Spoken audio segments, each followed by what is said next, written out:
Hello mga brad, magluluto tayo ng bangus. May 8 po tayong cut na bangus. Bali ang lulutuin natin isang fried bangus tsaka sinigang na bangus. Ipapakita ko muna sa inyo yung mga ingredients sa sinigang.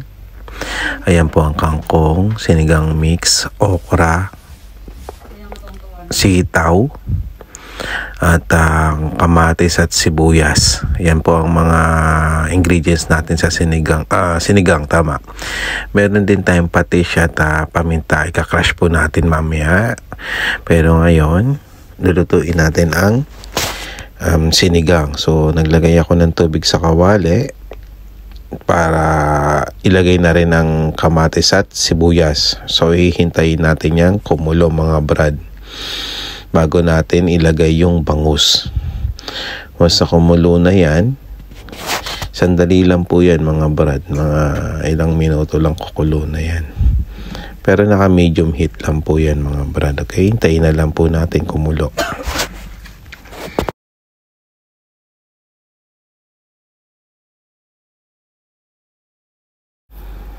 Habang hinihintay nga pala natin kumulo yan mga brad, is ayusin ko na po yung mga ibang ingredients. Ipe-prepare na po natin, okay? Katulad ng sitaw, hiniwa ko na po yan. Pati yung okra, hinatin natin sa gitna para hindi ganun kalaki. At the same time, habang nagpapahintay tayo sa pakuluin yung tubig dun sa sabaw, magpiprito na po tayo ng bangus. Yung 4 na bangus is yung nasa gitna po yung ipiprito natin. Ingat lang po kayo mga brad kasi tumatalsik po yan yung mantika. Ewan kung bakit. Kahit patuyuin mo na yan, tatalsik po yan. So malaki po yung takip na nilagay ko noong una. Ngayon pinalitan ko na ng eksakto. Kasi lumalabas po yun, pupunta po sa apoy. Delikado. Ingat lang din po mga brad.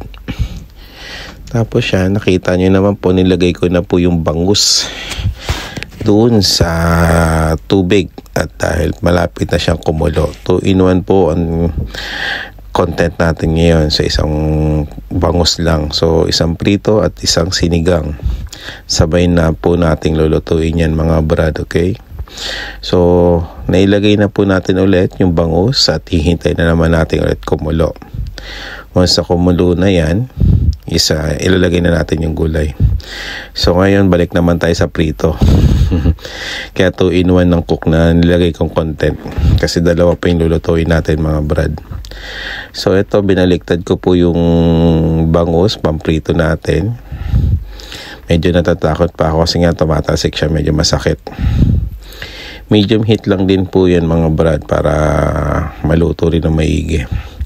So, balik naman tayo ngayon sa sinigang mga brad. Nakikita nyo po, kumukulo na siya.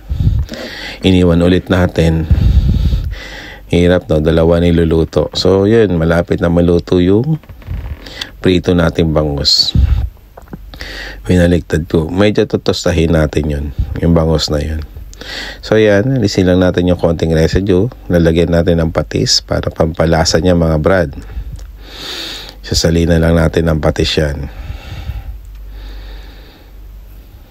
Okay. Tapos, nailagay na natin yung patis. Yung sinigang mix sa sampalok naman yung ilalagay natin. Tsaka, yan na po, para maasim. Kumukulo na po yan. Pero syempre, pakukuluin pa natin na maigi. Nilagyan ko na rin ng paminta. Crush na po natin yung paminta mga brad. Makikita niyo po kumukulo na yan. Luto na rin po yung isda na yan kasi kumulo na po siya. So, yung mga gulay naman po ilalagay natin mga brad. Okay? Sitaw, okra, at yung 2 siling haba na green. Nilagay na po na natin. Pagkalagay niyan mga brad is hintay lang natin ulit kumulo. Lalambutin lang natin ng konti. Huwag naman yung sobrang lambot. Tamang lambot lang mga brad. Okay? Takpan po muna natin ulit. Balik naman tayo sa prito. Ayan, luto na po ito mga brad.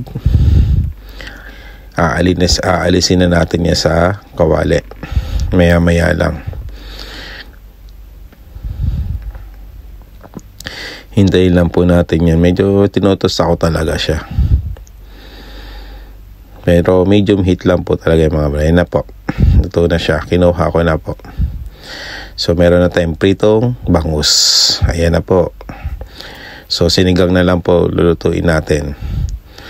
Balik tayo sa sinigang. So hintay-hintay pa po kasi medyo matigas pa po yung gulay. Ayan. Pero after nyan, pwede na natin ilagay yung kangkong. Yan, kumulo na, nakita nyo na po. Okay na po yan. Medyo malambot na po yung gulay niyan. Tinitignan-tignan ko pa.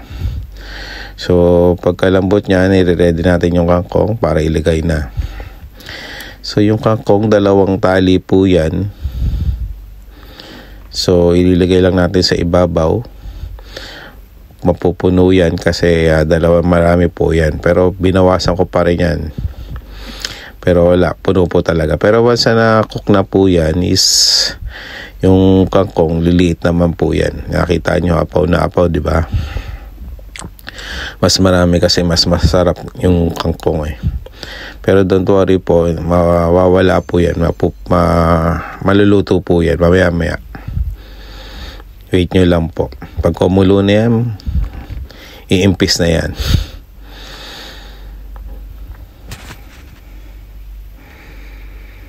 So ayan, umimpis na po siya, 'di ba? Magic. So once umimpis na po yan, luto na po yan, papatay na natin yung apoy at ilalagay na natin sa mangkok. Mabilis ang pumaluto ang gulay na yan, kaya dinelay natin. So ito na po. Naka-2 luto po tayo. Isang prito at sinigang na bangus. Enjoy eating po. Sana po pa-share, like, and comment na lang po sa mga manonood para makakita rin po ng iba. Salamat po. Enjoy.